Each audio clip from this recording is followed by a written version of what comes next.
Halo, selamat datang kembali.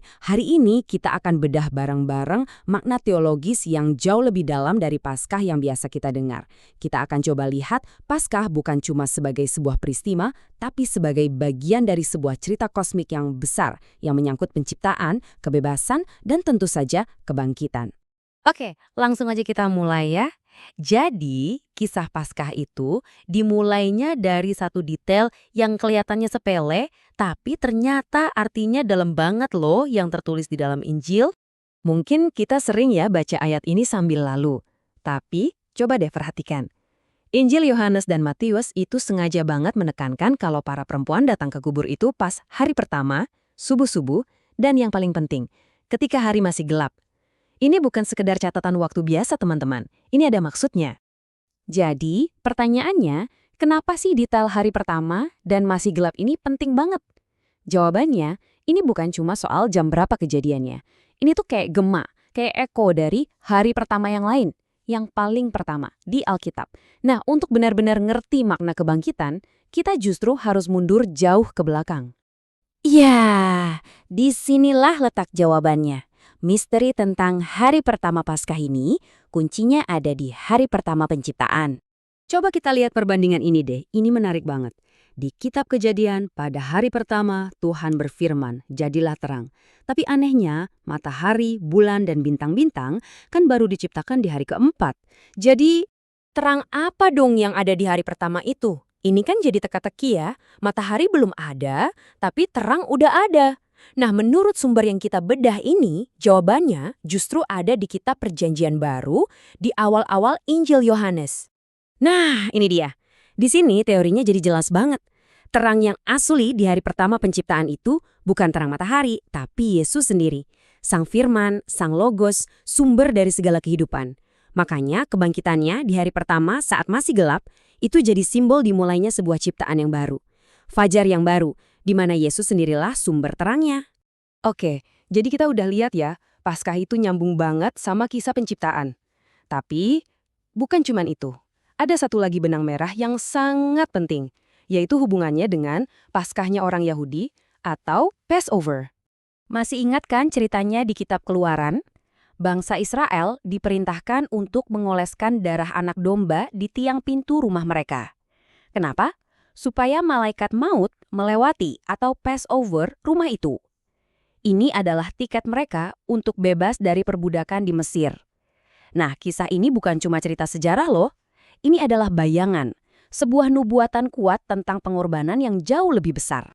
Jadi, intinya, darah anak domba itu adalah kunci kebebasan mereka dari perbudakan fisik di Mesir.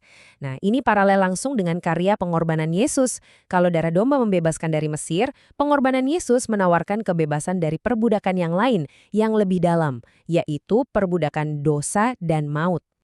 Oke, kita udah ngomongin penciptaan, kita udah ngomongin Paskah Yahudi, tapi pertanyaannya, apa hubungannya semua peristiwa kuno ini sama kita sekarang?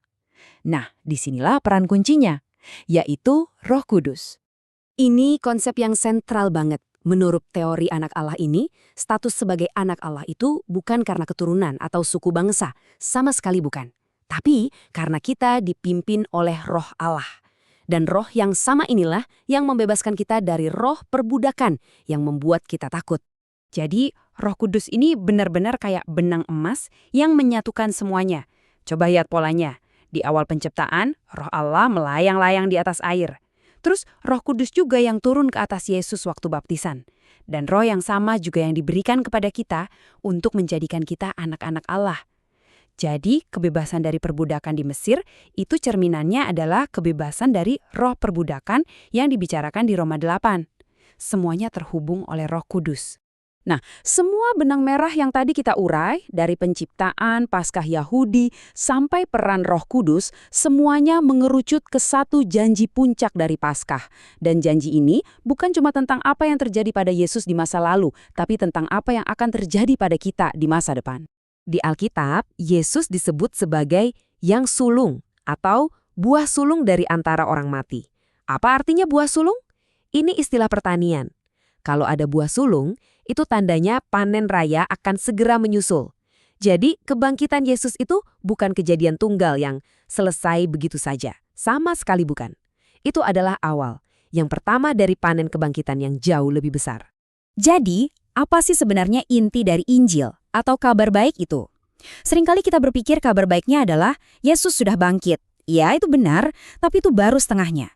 Kabar baik yang utuh adalah karena dia bangkit, kita pun yang percaya padanya juga akan dibangkitkan. Itu janji utamanya, janji untuk masa depan kita. Dan ayat ini menjelaskannya dengan sangat gamblang.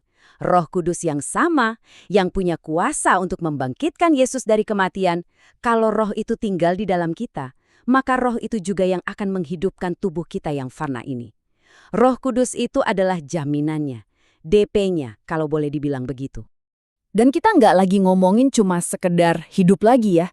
Ini adalah janji transformasi total. Alkitab bilang, mereka yang dibangkitkan itu akan disebut anak-anak Allah. Mereka akan jadi sama seperti malaikat, nggak bisa mati lagi. Dan puncaknya, kita akan menjadi sama seperti Dia, sama seperti Yesus. Ini bukan cuma restorasi, tapi upgrade total menjadi tubuh kemuliaan. Jadi, kalau kita runut lagi, perjalanan kita dari awal penciptaan sampai ke kubur yang kosong, itu ujung-ujungnya sampai ke satu pertanyaan yang sangat pribadi. Kabar baik ini bukan cuma pelajaran sejarah. Ini adalah tentang masa depan Anda. Pertanyaannya, apakah Anda siap? Paskah pada akhirnya bukan sekedar perayaan mengenang masa lalu, tapi sebuah janji yang hidup, yang aktif untuk masa depan setiap kita yang percaya.